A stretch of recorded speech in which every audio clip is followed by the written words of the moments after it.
I did not. No, he did not have it on when the game started, and I guess from what I understand, he had a hard time gripping the ball, and he put it on in the second inning. Obviously, that's a problem. We're going to have to deal with the consequences, and Michael's going to have to deal with it, but we'll get through it. You did see it, though, when you went out there and the umpire went out there? No, I did not. No, I did not. I never saw it on Michael, so I didn't look at Michael. Jerry told me he clearly had something on his neck, and I just said, okay. And I got Phelpsy ready and worried about trying to keep the score the same. There was a lot of attention last time they played the Red Sox. He had something on his hand. Did you talk to him at all coming into this one or after that? Well, obviously, we have discussions with all our pitchers and things that they're dealing with. I mean, that's what we do. So we don't ignore situations. We handle situations, and it's something Michael chose to do after the first inning. He had a hard time gripping the baseball. The conditions are, not conducive to gripping a baseball, and, unknown to us, he put it on and went out there. Joe, are you surprised at his judgment? He puts it on so blatantly. Well, I mean, it's a young kid. I don't think he's trying to do anything to cheat. I think he's trying to just go out there and compete. It's unfortunate it happened. But as I said, we'll deal with it. We'll get through this. It's a little bump in the road, and we'll be all right. Joe, are you upset with him? I mean, your starting rotation's already pitcher short. Yeah, no, I'm not gonna get mad at him. The kid's doing the best he can. He's trying to compete, and that's what he's trying to do. I don't think he's trying to get an edge on anyone. He's a young man that's, been through a lot, of rehab, and has worked his tail end to get off to this, his start, and he made an error in judgment. We're talking more about the effect it has on the team. Well, I mean, it's something we'll have to deal with, Wally. There are other things that are going to come up during the course of the year that we'll find a way to get through it. Joe, do you think that he understands the ramifications, that there's a suspension that looms and things like that? Oh, I'm sure he does. Yeah, I think he does. Joe, do you believe there should be some changes to the rules? Well, that's something I'll talk with Major League Baseball. Obviously, you want guys to compete at the highest level, and you want safety, and it's something I'll, talk with Major League Baseball about. What do you think you're dealing with suspension-wise? I have no idea. We'll just wait to see what comes down. Joe, did Michael admit it to you right away? And if so, what was your response to him? I did not talk to Michael right away. Obviously, my job is to manage the game to start out, and then I went up in the dugout. He feels bad. He feels like he let his teammates down. But as I said, Michael, hey, this is a little bump. We'll get through this, and we'll find a way to get through this, and you'll be back pitching before you know it. Was it just frustration that caused you to take some anger out of the camera there? No. What frustrated me is the camera is meant for the dugout, not for the tunnel. And Michael was already out of the game. So what I wanted was, I don't want it down in our tunnel. That's our private area. It has been clearly stated that is for the dugout, not for the tunnel, and conversations that happened between players and coaches, and that was my beef. If I was really going to tear up the camera, I would have tore it up, but I was just trying to get it from being in the tunnel. Joe, were you surprised at all that Darryl went out there? I mean, obviously that's what initiated it. If it's that obvious, with all the intention, I don't think so. Joe, is that just a poor judgment by Michael, not in using it necessarily, but after the last one, when Farrell and other Red Sox players said, just don't make it so blatant, and then he chooses to put it on the side of his neck? Poor judgment tonight. And he'll admit to that.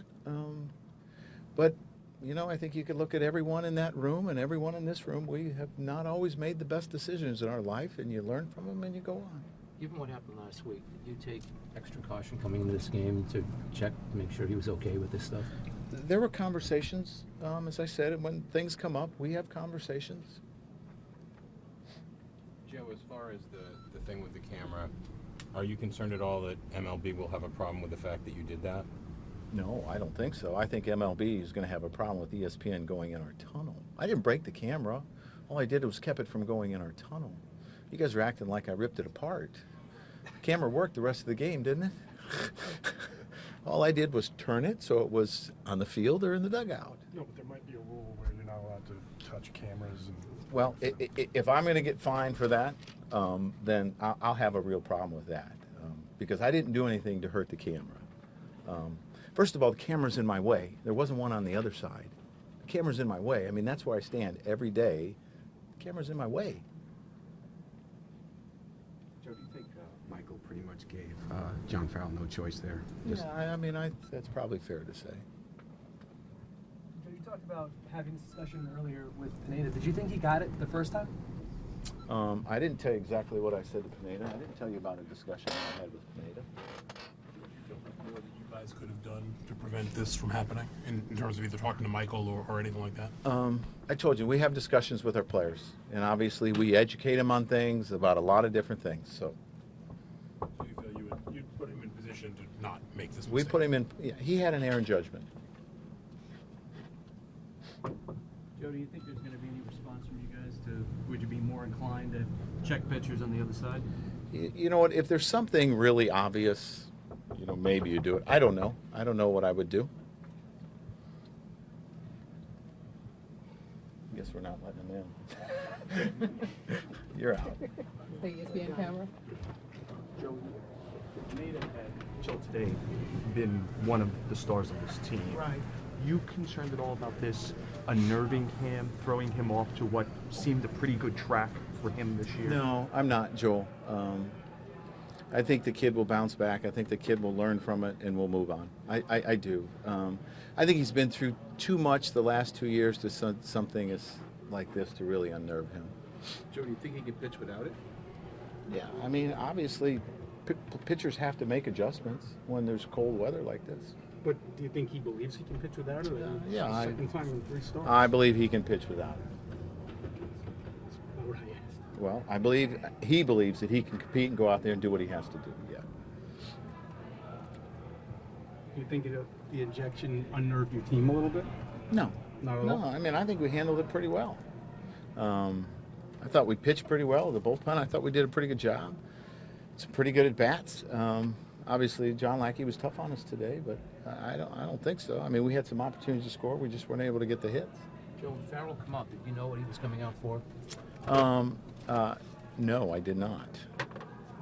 I'm just curious. I mean, I figured that that's what he was coming out when he looked at Pineda, and I'm just curious about how they knew that the pine tar was on someone his probably neck. saw it on camera. I'm sure up in the. So in the you have a mechanism by which you can be relayed the same information? Yeah, but I'm not in the clubhouse. And, You notified that the TV had showed.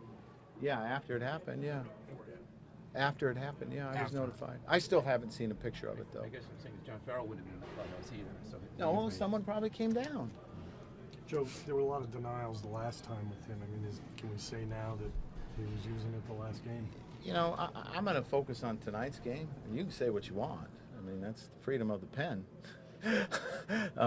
But, you know, I mean, he made an error in judgment tonight, and obviously we got to learn from it and move on. The TV camera showed pretty clearly that it was on his neck. Should somebody in here who was watching it have notified you and maybe had you would have been able to get out there? Even if they notify me, there's not much I can do, right? To the mound to wipe it off? Well, that would have been a little obvious. Yeah.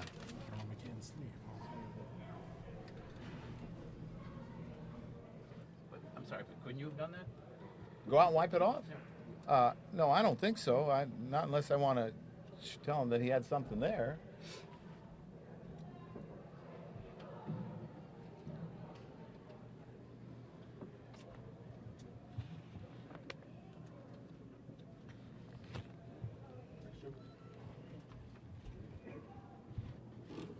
After the last time, Joe Torre released a statement saying that he was going to have a conversation with the team.